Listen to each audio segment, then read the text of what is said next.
Thank you very much for having us. My name is Sayed Charokmi. I'm the Open Publishing Platform Manager at Texas A&M's Open Eds division, and I'm here with my colleague Hannah.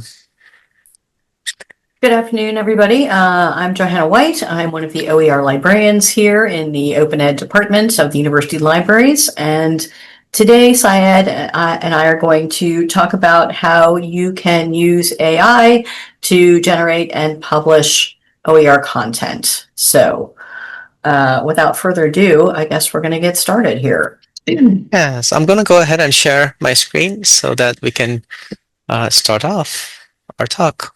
Thanks, Syed. Absolutely.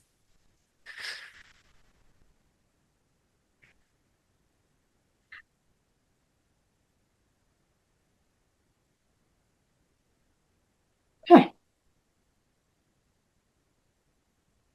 All right. So, yes, today we talk about AI-powered OER development and publishing. All right, and I leave it to Hannah to get us started.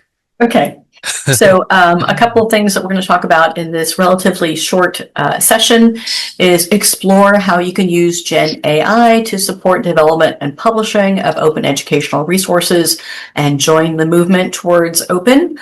We will touch on transparency, sort of the honest part of using AI, licensing and attribution when using AI, and we'll look at a couple of strategies and best practices for integrating that AI into your hopefully existing OER workflow.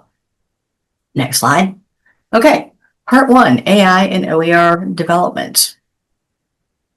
So a couple of things that we always have to start with as foundational when it comes to OER is the open part.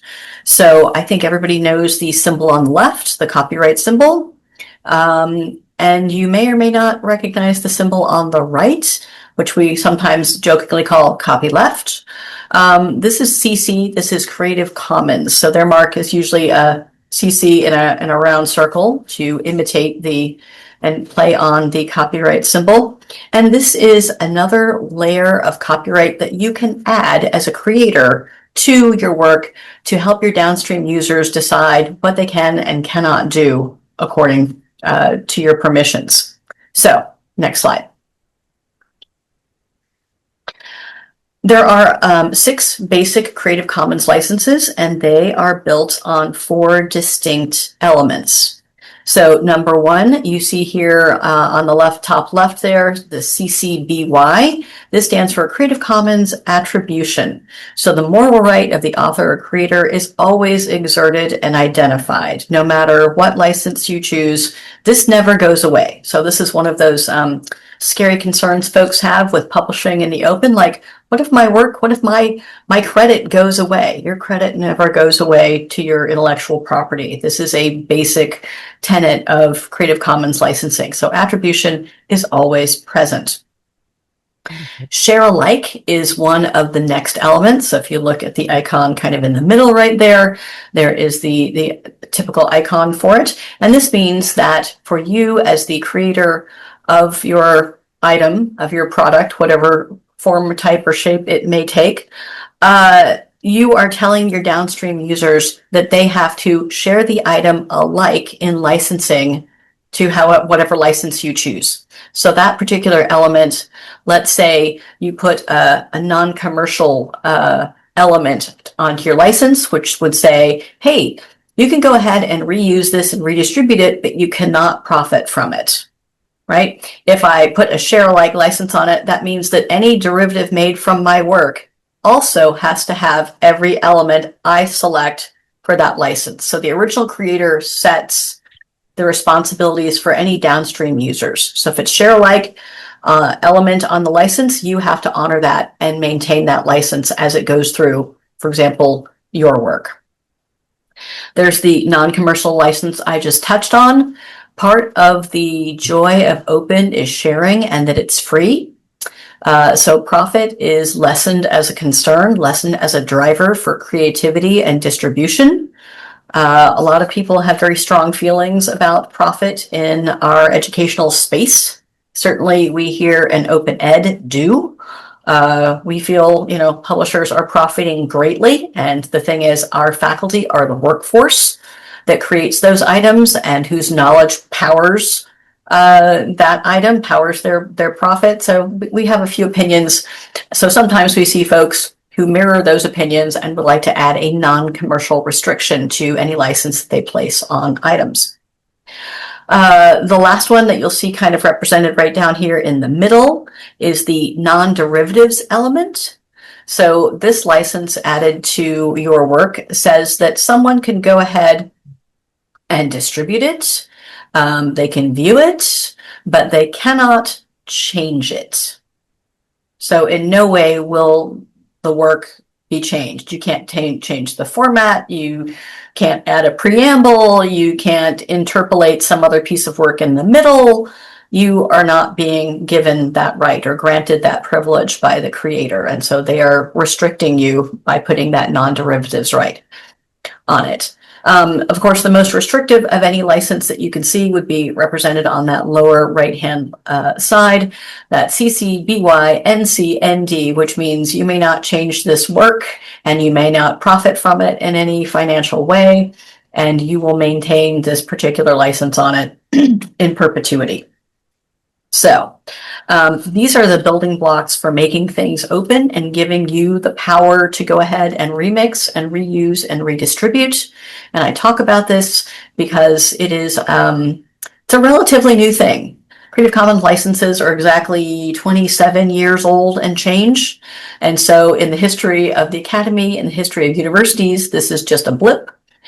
So we are really trying to get folks used to using this kind of copyleft knowledge in terms of reusing and redistributing creative works. Can I have the next slide, please, Syed? Thank you. All right. So this one is about where these licenses kind of interact with Gen AI. So as you all might know, if you create something with generative AI, the output from that process from ChatGPT or Claude's one of our friends here in the department, the output cannot be copyrighted, right? Is everyone aware of that? Good. So what can be copyrighted, of course, is any human created input or output. So if you have created something, I don't know, a set of slides for your course, and you would like to license it and put a license on it so that it could be shared, for example, in the Canvas Commons, which is an OER space that's available to you, easy to get to from inside your Canvas to look for materials that you might be able to reuse and adapt. If you wanted to share back to the Commons, which we heartily endorse, if you've got any AI content, let's say you made some images with AI, but the rest of the slide verbiage is yours. You would have sort of a mixed license, as it were, a mixed attribution on your set of slides. So it might say something like, this educational material includes AI generated content from, and then you'd put in the name of the agent and company. It could say the original content is created by, and you put your name and Texas A&M on it, and it's licensed under whatever license it is that you are selecting for your work.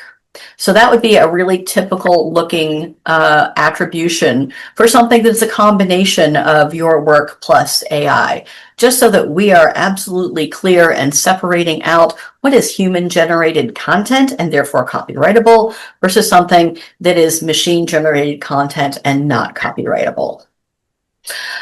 We also actually have a slide at the end of this presentation, which will give you links to the U.S. Copyright Office, which will show you this page again if you'd like to actually read some of the real data and policy going on at the level of U.S. government about AI and copyright.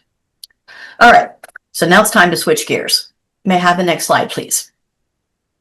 Okay. So one of the fun things, and probably you guys have already done things like this, is visual content development using ChatGPT or using Gemini or using Copilot. For example, we like to use the in-house Tamu AI chat facilities because our data doesn't then go back out, fed back out into the wilds of the internet to feed the other large language models, right? This is an in-house endeavor. So that's one of the things that we love about our in-house AI chat. For this one, I had asked Google's Gemini. I actually copy pasted my prompt in there. I've been working on a book for intravenous therapy. And one of the issues that we encounter, particularly in health sciences materials, is that we might need medical illustrations, or we would love to have a photograph of how something works, but it uses a human being. And that means you would have to get permission from a patient, and nobody wants to make a patient sign a form saying, hey, can I take a picture of your, placement of your IV or some other port while you're, sick and down? No, of course not. We don't want to ask patients for that, but AI can get us out of the ditch by helping provide us with medical illustrations or really good simulated photographs of these same kinds of procedures or devices. So I gave it this prompt saying, please make a photograph-like image of an arm suffering with moderate phlebitis showing an IV in place. I also gave it some other prompts to say, you can show details like a hospital name band, but not a face or something that would otherwise be personally identifiable, right? So for student nurses who are learning to place IVs and they have to study what complications could ensue, this is an example, a visual example of one of those complications, right? This would be placed in the text right around the complication of phlebitis and talking about degrees and images and possible treatments for it. So really useful, and it took, I think, less than 2 minutes to go ahead and generate this image. So an easy peasy way to get me, in this case, out of the ditch. I'd like to thank Gemini for that, because this has been an issue, and it will be an issue for any discipline that might need illustrations that otherwise would require human subject permission, right? So really, really useful. Okay, next slide, please. All right, one of the other fun things that you can do with AI, and this just seems like it's rockingly easy, is translation. So all the days of trying to find someone who is an expert at XYZ language kind of go away. And I think AI is obviously going to be best at the most commonly spoken languages on the earth, but it is also branching out and, of course, incorporating content from other less commonly spoken languages in the world and able to do translations. So I actually went ahead and fed it a page from a book that we have here in the Open Ed department. It's part of our guidelines for open publishing. And I said, please take the FAQ, and I'd like an example of it translated into Spanish. And then I gave it the command to go ahead and do that in Russian. I read both of these languages. I have read through these. These are both excellent translations. I didn't actually have to make any adjustments to them. They work well enough that I could literally copy paste and go, here you go, this will work. So I'm not sure what other languages other folks might work with, but we have tested it in a number of languages, and I can at least verify that 2 of them work quite well. All right, last one, next slide, Syed. Thank you. All right, so here's the fun one. This is Google's Notebook LM. I have here a snapshot of what a page looks like. And if it's okay, Syed, can you allow me to share screen? Absolutely. Yay. I'm Buenísimo. All right. There we go. Sorry. Okay, good. So, perfect. All right, so I am in a notebook I created in Google's Notebook LM, and I can actually log into this using my Tamu Gmail. So it again can say in-house for you. If you go ahead and do that, you're going to get a page like this with no notebooks, and you can actually move my screen here. Use this black button over here to create a new notebook, and in which case you can start uploading sources and interrogating it and making various artifacts with it. So I'm going to show my notebook devoted to Russian geography. Anytime you use this, you will see a tripartite screen. On the left-hand side, you have sources. So this is where you can upload, in this case, an openly licensed book or an openly licensed chapter from a book.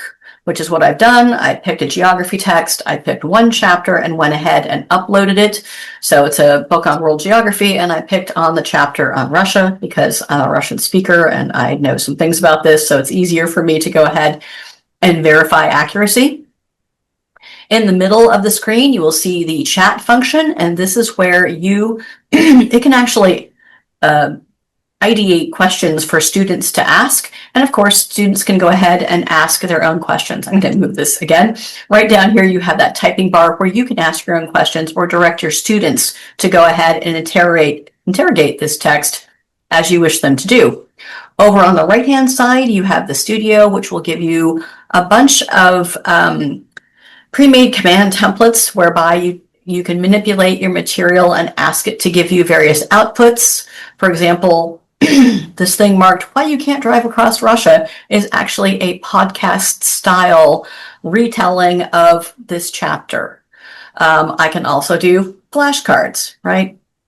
Ask questions. Students can go ahead and grade their own knowledge of it. What is the status of paved highways that span the entire breadth of Russia?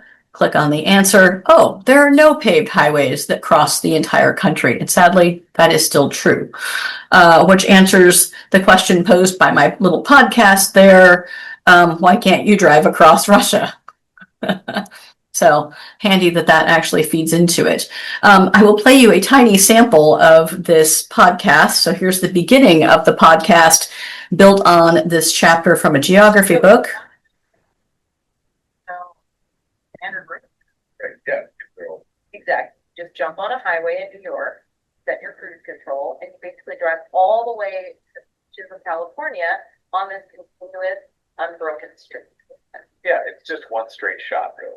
But next, So I'll stop it right there. You get the idea. It's an extremely natural sounding conversation built on the content that would be in this particular chapter. I gave it no prompts. This is a built-in prompt from the notebook, from Notebook LM, to go ahead and make this podcast. So I don't know exactly what it has prompted of the material.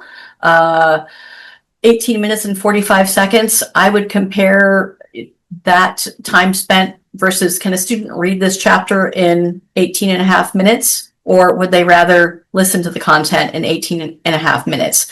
So for some learners who really respond to auditory learning, this might be a godsend for them. For other learners who might be visually oriented and would prefer to read but feel fatigue, they might actually listen to some chapters as opposed to reading some chapters, right? So they might switch back and forth in order to go ahead and get through content with minimal fatigue and keep their attention focused on the material. So the good part here is living in the middle, this chatbot function. So it goes ahead and provides me with a brief summary, and then I can actually grade the material. Do I think this is good content? Do I think this is bad content? This is actually pretty good, so I'm going to give it the alley-oop right there. But if I want to go ahead and start interrogating that chapter, whether it's student questions, whether it's study questions, or they're questions directed from you, you can go ahead and do that. So I will ask it the question that I found an issue with. So how many time zones does Russia have? So we are querying the book for this particular factoid. And it's coming back and saying that, guess what? Russia has 9 time zones. Guess what, guys? AI's got that wrong. Russia has 11 time zones. So I went, is this an AI hallucination error, or is this a content error? And I went and examined chapter 3, which I can easily do. And guess what? It's a content error. It's a typo. That 9 should read 11, and it has gone ahead and generated that. So I think we're all familiar with some of the vagaries of data transfer from item to item to item. So sometimes some of those errors will go through, which is why you are in the driver's seat making those decisions. That said, I'm showing you this error because it's the only one I have found. Everything else holds up as factually correct and presented in a reasonable fashion. So I'm just highlighting that, just so you know, but Everything else, 99% of it holds up, but you can find and should be looking on for possible errors. You can do almost anything with this fun chat bot. I think one of the more interesting things to do is to go ahead and upload your syllabus to it and then have students interrogate the syllabus. Quick show of hands, virtual or otherwise. How many of you have students who really read your syllabus and know what's going on? Yeah, I thought so. So we try threats, we try quizzes, we try extra credit points, we try all kinds of things to get them to engage with how this course is going to work. And we often fail. The chat bot has got it. So if you want them to know certain things, upload that syllabus, pop it in here, and give them questions or have them ask questions and then report back to you. Maybe on a preliminary discussion board or something during that first week of class before you're giving out content, right? Before we're reviewing content. So maybe you have this on the Monday, you introduce it to them. By Friday, they are posting some questions on the discussion board or questions and answers that they got from interrogating the syllabus about how this course will proceed. Yeah, so just an idea, a way that you could get them to interact from the beginning with that kind of content. I will go back and show you just briefly one other one. For example, here's another notebook. Here's one that's got the syllabus on it. So this one's an engineering syllabus. It's over here. Again, trying to go ahead and introduce you what this will talk about, some particular questions, but I might say, how many exams are in this course, right? How many modules, how many readings, what are the important due dates, whatever it is that you would want them to really focus on, you can go ahead and do that. So that might be really useful for you. Go ahead and try that. Okay, so Notebook LM is probably, I think, the most productive one of them. But again, when you need something else, whether it's images, charts, graphs, etc., some of these other tools could help you make them really, really quickly and get you out of that ditch when you are preparing materials and pulling from openly licensed resources, whether it's images or existing OER textbooks. Again, is a fast and easy way to go ahead and capture that material and resource it the way that you need to do that. So I think I'm good. Can we go back to the presentation now, Syed? Sure. Oh, wait. Maybe I can. I can do that too. All right, I got it. Can All you right. see it? Yes. Perfect. So those are just a couple of examples of what you could possibly use AI for in terms of manipulating OER and going ahead and creating or recreating course materials, especially with short notice. Super time saver on that. And now we're going to move into how you can use AI in terms of OER publishing. Okay. So, Hannah, do you want me to start sharing my own screen, or you want to navigate that? I'll navigate, you just drive. Okay, sounds great. Yes, thank you so much. All right.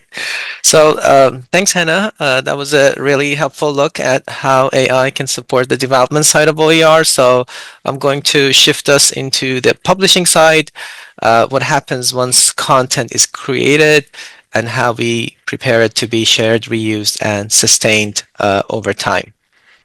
So just to give a quick overview of what I'll cover in this section, I'll talk a bit about where AI can support publishing workflows, what to think about in terms of licensing, which Hannah touched on, and how attribution works, especially with AI-generated content, and then some ethical considerations like accuracy and hallucinations. So really both the opportunities and responsibilities.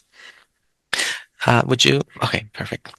So starting with the practical side, what can AI actually help us do in publishing?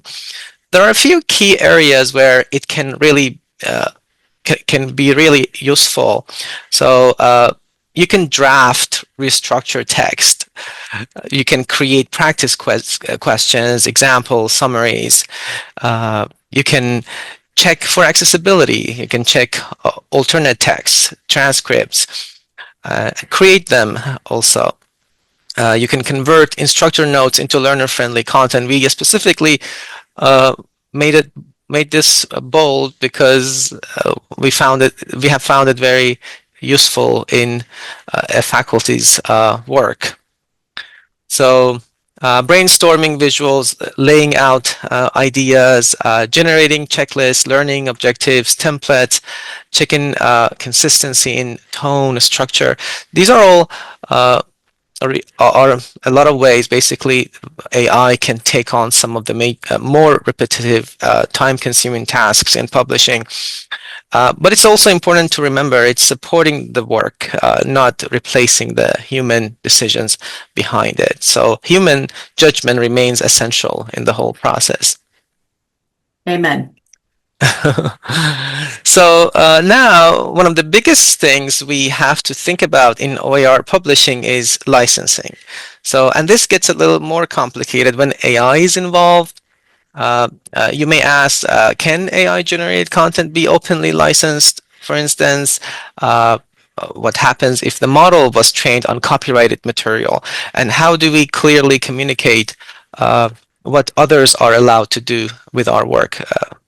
So there aren't always clear-cut answers yet, which is why it's really important to be intentional and transparent when we're publishing.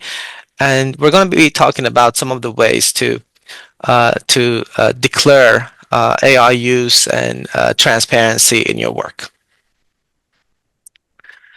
So yes, when AI is involved, attribution can get a little less straightforward, but the same principle applies.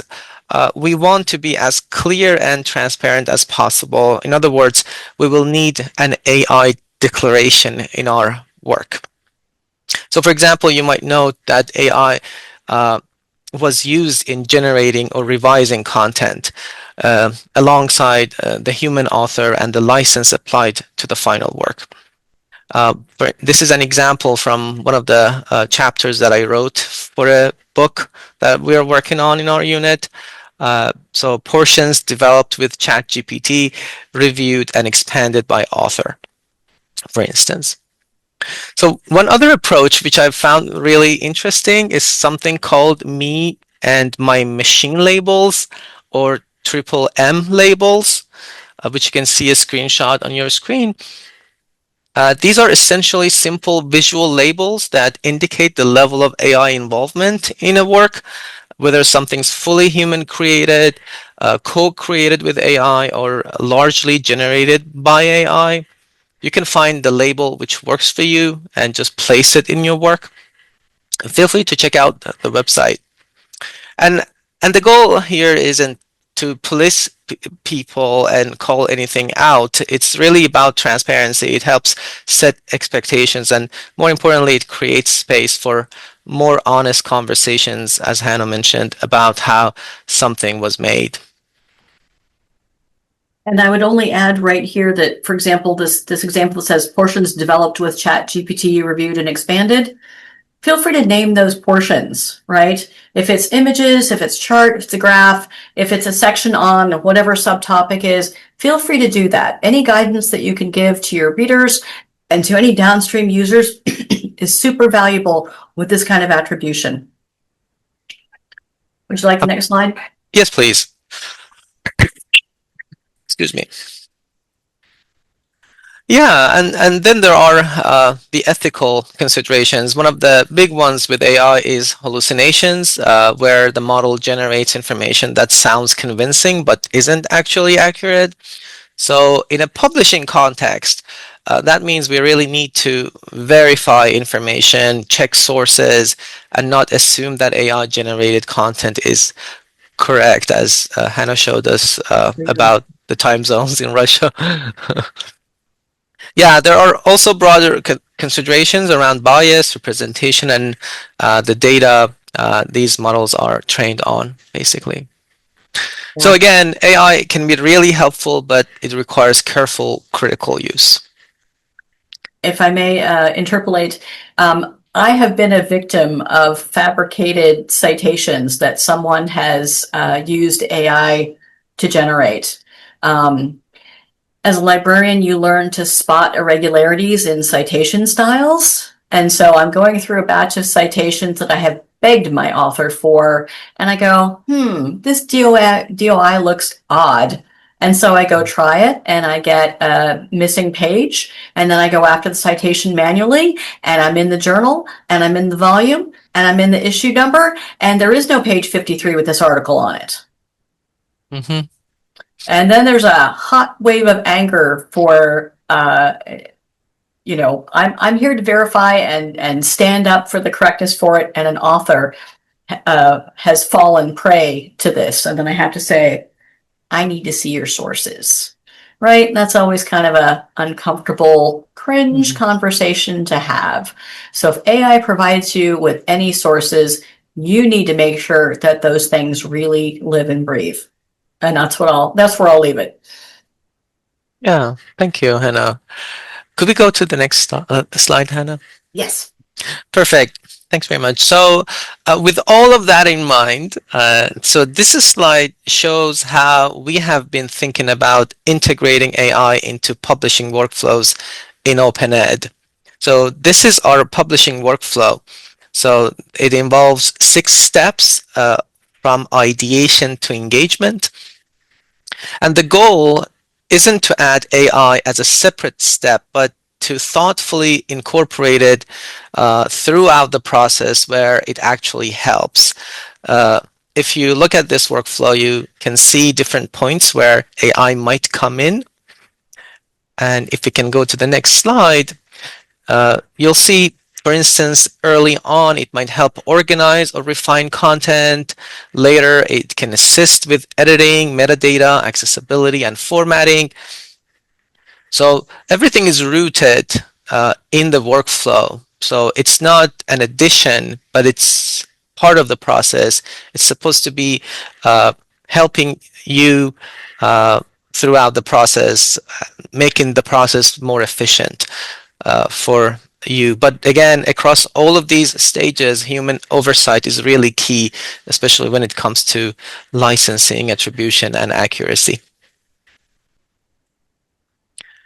And looking ahead, so this is all evolving pretty quickly, so we're all kind of figuring it out together, but hopefully this gives you a useful starting point.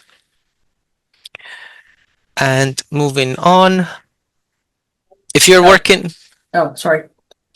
Yeah, if you're working on OER or thinking about publishing or even just curious about how AI might fit into your workflow, feel free to reach out to us.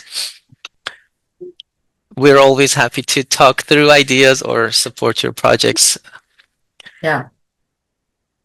There also, we always leave, our last slide is always a small library of ways to get started with OER when you don't have lots of time to discover. Pick a topic area and just try one link, right? See where it leads you, see what it is you found. We are always available in OpenEd at openedhelp@tamu.edu to field any questions for you. Syed, sadly, I'm gonna out your secret. Syed is going to leave us. Yeah, you should be ashamed of that. But anyway, he's going to go ahead and leave us here this summer. So the rest of us will have to carry on and go ahead and answer those questions and do our best to try to fill in for him. But we are here to answer, and we entertain any question you might have about open licensing, about finding OER, about integrating it into your course, about starting small and getting used to it before you decide to maybe go in a little bit bigger, or any other ideas and ways that we can help you lower the cost of taking your course for Aggie students. We are here to help provide those solutions and ideate with you. So come on by, Evans 207, if that's part of your landscape. If not, we'll hop on Zoom with you, and happy to go ahead and discuss any questions or ideas that you might have.